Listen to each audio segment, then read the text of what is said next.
다음 아이템. 또 이수아 기자가 준비를 했네요. 네, 안철수 후보 얘기가 나온 김에 이어가 네. 볼까요? 두 번째 아이템. 거칠어진 안철수 앙금 때문에입니다. 이 단일화가 결렬된 뒤에 열린 첫 토론이었잖아요. 그래서인지 안 후보, 윤 후보에 대한 공세 수위가 한껏 더 올라가고 날카로운 질문들이 이어졌습니다. 이 윤 후보의 저격수를 자처하면서 거듭 압박을 가했는데요. 안 후보의 어제 모습 한 번 더 보고 오실게요.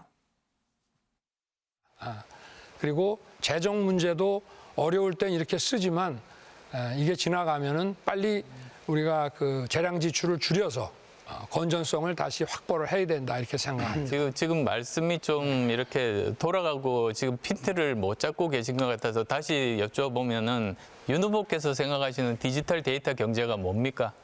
저는 이 5G라든가 이런 그 데이터들이 신속하게 움직일 수, 이동할 수 있는 그런 네트워크를 구축하고 그리고 이것이 전부 클라우드에 모여서 집적하고 분석할 수 있는 AI 알고리즘이 중요하다고 생각합니다. 그건 전부 저 하드웨어 쪽이지 데이터나 인프라 쪽은 아닌데요. 그렇지 않습니다. 정부 데이터 개방에 대해서는 어떻게 생각하십니까? 정부 데이터는 공유할 수 있는 것도 있고 또 보안 사항도 있는 거 아니겠습니까? 네, 이번에는 심상정 후보. 네, 좀 경제 공약에 대해서 집중적으로 공격을 하는 모습을 보였는데요. 잠시 내용을 설명드리면 뭐 금리를 인상하면서 추경까지 같이 하고 있는 지금 현 정권의 기조가 조금 말이 안 되는 거 아니냐라고 안 후보가 말하니까는 윤 후보가 지금은 비상 상황이라고 그렇다, 코로나서라서 그렇다라고 얘기를 했더니 핀트를 좀 잘못 잡고 계신 것 같다라면서 일종의 좀 면박을 주는 모습도 잡혔고요. 이 디지털 데이터 경제 공약은 윤 후보가 내세우고 있는 공약입니다. 여기에 관련된 질문을 하면서 그건 하드웨어지 데이터 인프라가 아니다. 분야가 틀렸다고 콕 집는가 하면은 이 정부 데이터 개방 여부에 대해서 묻고 윤 후보가 답을 하자 거기에 대해서 좀 고개를 절레절레 흔들면서 이 질문이 끝나고 이런 반응을 보이기도 했습니다. 네, 사실 뭐 빅데이터도 그렇고 뭐 플랫폼 기업 등등 이건 사실 안철수 후보의 전공 분야긴 합니다. 이 윤석열 후보보다 뭐 저 이슈 관련해서는 이 안철수 후보가 더 잘 알 수밖에 없는 상황이긴 한데 사실 여기서 이 관전 포인트는 안철수 후보가 지금 약간 작심하고 지금 비판하고 지적하는 것 같다라는 바로 그 부분입니다. 이 안철수 후보의 단일화 결렬 선언 후에 이 좀 달라진 것 같다라는 생각이 드는 건 저뿐일까요? 네, 사실 안 후보 송곳 질문 계속 해왔습니다. 윤 후보에게. 대표적으로 이 지난 토론에서는 청약 가점 만점이 몇 점이냐 물었다가 윤 후보가 오답을 내놨죠. 그래서 여기에 대해서 정정을 하기도 했는데 한 가지 달라진 점은 그 뒤에 정정만 했지 별다른 비난은 하지 않았었거든요. 그리고 또 대장동 의혹과 관련해서는 좀 윤 후보와 손을 잡고 이재명 후보를 공격하는 모습을 보이기도 했습니다. 그런데 이번엔 달랐던 거죠. 이 안 후보의 토론회 뒤에 안 후보는 토론회 뒤에 가장 실망스러운 후보로 윤 후보를 딱 꼽기도 했고요. 이 플랫폼 산업과 데이터 산업에 대한 구분도 잘하지 못하는 윤 후보의 발언 정말 실망이었다라면서 윤 후보가 삼성도 애플처럼 좀 데이터 플랫폼 기업이 돼야 한다라고 말한 부분을 다시 상기시키기도 했습니다. 그런데요, 말리는 신우이가 더 밉다고 이 안 후보와 윤 후보의 분열에 민주당이 한마디 거들었습니다.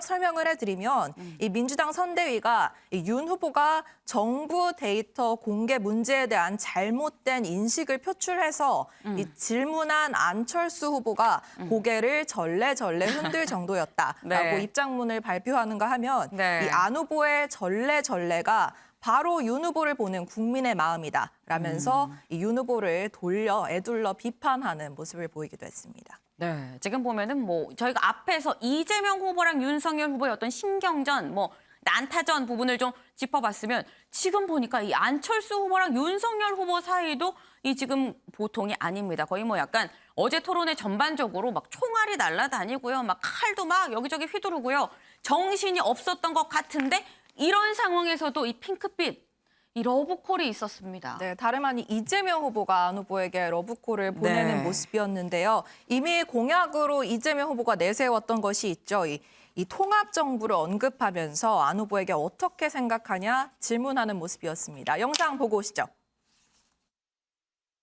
모든 역량 있는 자원들이 전부 이렇게 힘을 합쳐서 통합 정부를 만들어서 내부 경쟁을 하고 국민에게 심판받는 그런 나라가 되면 좋겠다는 생각을 하는데 우리 후보님 의견은 어떠십니까? 저는 정치 한 10년 동안 다당제가 소신입니다. 이제는 거대 양당끼리 이렇게 우리나라를 끌고 오는 것은 이제는 더 이상은 효과가 없습니다. 오히려 서로 갈등만 부추기고 그리고 7, 80년대, 4, 50년 전에 그런 생각에만 갇혀서 나라를 더 이상 한 걸음도 지금 앞으로 나가지 못하게 하고 있습니다. 이럴 때일수록 다당제가 되어야 서로 타협하고 협상하고 실제로 정치가 이루어지는 대한민국을 발전시킬 수 있다고 생각합니다.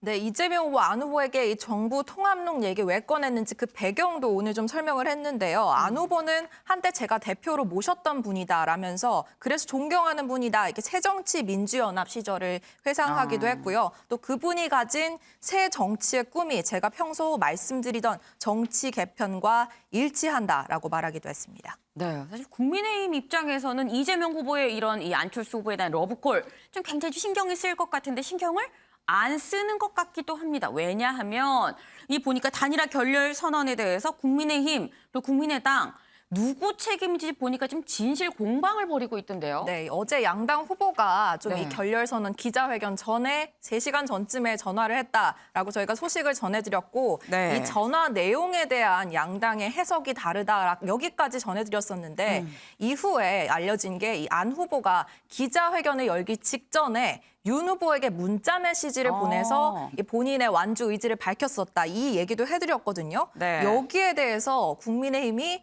그런 문자는 받은 적이 없다라고 밝혔습니다.